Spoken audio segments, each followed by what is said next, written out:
कहानी कुछ इस प्रकार है। थे एक छोटे से गांव में एक गरीब और मेहनती महिला रहती थी, जिसका नाम संध्या था। उसका विवाह एक युवक रमेश से हुआ था, जो पढ़ाई में बहुत तेज था और अपनी मेहनत के दम पर एक दिन कलेक्टर बन गया।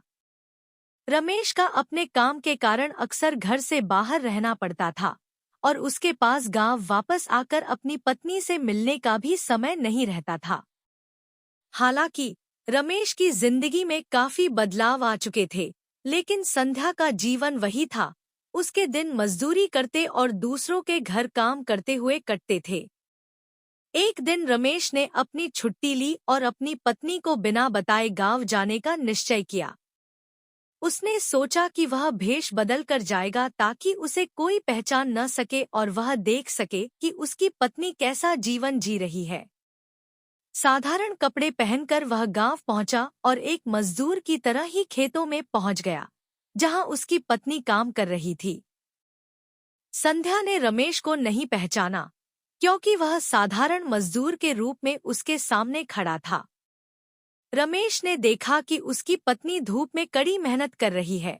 उसके चेहरे पर पसीने की बूंदें झलक रही थी और उसके हाथों में छाले पड़े हुए थे। संध्या बिना किसी शिकायत के दिन भर काम करती रही, मानो यह उसकी नियति हो। यह देख रमेश का दिल पिघल गया और उसकी आंखों में आंसू आ गए। कुछ देर बाद जब संध्या थककर थोड़ी देर आराम करने के लिए बैठी, तो रमेश उसके पास गया और चुपचाप उसके पैरों में गिर पड़ा। यह देख संध्या हड़बड़ाई और उसे उठाने की कोशिश की। उसने रमेश को पहचान लिया और कहा, आप यहाँ इस हाल में क्यों आए हैं? रमेश ने आंसुओं भरी आंखों से जवाब दिया, तुम्हारी मेहनत और त्याग को देखकर मुझे एहसास हुआ कि मैंने तुम्हारे साथ कितना अन्याय किया है। मैं अपनी कामयाबी में इतना खो गया था कि तुम्हारी तकलीफों को देख ही नहीं पाया। इसके बाद रमेश ने संध्या को अपनी जिंदगी में बराबरी का स्थान देने का वादा किया। उसने फैसला किया कि वह अपनी पत्नी के साथ हर सुख दुख में खड़ा रहेगा और उसकी जिंदगी को आसान बनाने के लिए हर संभव प्रयास करेगा। रमेश ने संध्या के त्याग और समर्पण का सम्मान किया और इस घटना ने उनके रिश्ते को और भी मजबूत बना दिया। इस कहानी से हमें यह सीखने को मिलता है कि सच्चा प्यार और सम्मान वो है जो हर परिस्थिति में एक दूसरे के साथ खड़ा रहता है। रमेश और संध्या की यह कहानी गांव के हर एक व्यक्ति के लिए एक मिसाल बन गई। लेकिन इस कहानी में एक और मोड़ था, जिसे संध्या और रमेश ने अपने अनुभवों से जाना। रमेश के कलेक्टर बनने के बाद संध्या के जीवन में बदलाव नहीं आया था। उसे लगा कि उसका जीवन उसके पति की सफलता से अलग था, जैसे कि वह उनकी सफलता का हिस्सा नहीं थी। उसने रमेश के लिए हर वह त्याग किया जो एक पत्नी कर सकती है, लेकिन रमेश को कभी यह महसूस नहीं हुआ कि उसके जीवन में संध्या के त्याग का कितना महत्व था।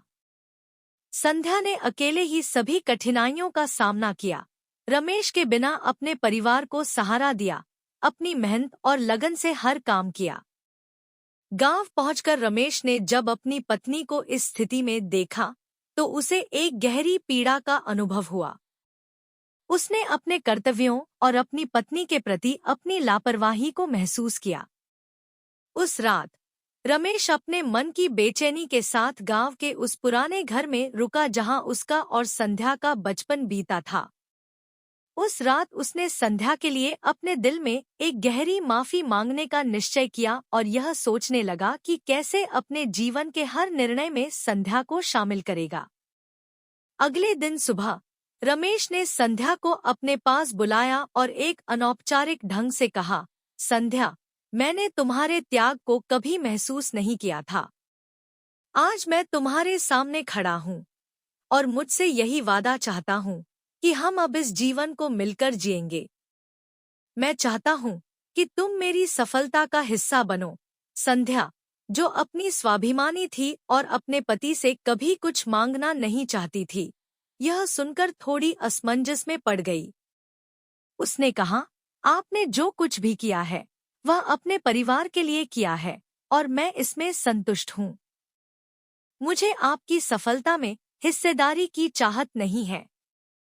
लेकिन हाँ, यदि आप मुझे साथ लेकर चलेंगे तो मुझे खुशी होगी। रमेश ने संध्या की आंखों में देख कहा, संध्या, मैं चाहता हूँ कि अब तुम मेरे साथ मेरे हर फैसले में शामिल हो। हमारे रिश्ते को एक नई दिशा दें और हमारे बीच का यह फासला खत्म हो। मैंने तुम्हें हर पल से दूर रखा, पर अब तुम्हें उस जगह पर लाना चाहता हूँ जहाँ तुम मेरे साथ हर खुशी, हर दर्द में शामिल हो सको। संध्या की आंखों में आंसू आ गए और उसने रमेश का हाथ थाम लिया। रमेश ने अपने हाथों से उसके आंसू पोंछे और कहा, अब ये आंसू सिर्फ खुशी के हों, मैं यही चाहता हूँ। इसके बाद रमेश ने एक अनोखा कदम उठाया। उसने अपने गांव में एक छोटा सा स्कूल खोलने का निर्णय लिया, जहां वह ग्रामीण बच्चों को शिक्षा देने के लिए एक मजबूत योजना तैयार कर सके। उसने इस स्कूल का नाम संध्या विद्या मंदिर रखा ताकि उसकी पत्नी के नाम का एक अमिट छाप उस गांव में बन सके। संध्या को यह देख गर्व महसूस हुआ और उसने रमेश के इस कदम में पूरा साथ देने का संकल्प लिया। रमेश और संध्या अब दोनों मिलकर इस स्कूल को आगे बढ़ाने में लग गए। धीरे धीरे स्कूल गांव के हर घर का हिस्सा बन गया और गांव के बच्चों में शिक्षा की अलख जगने लगी।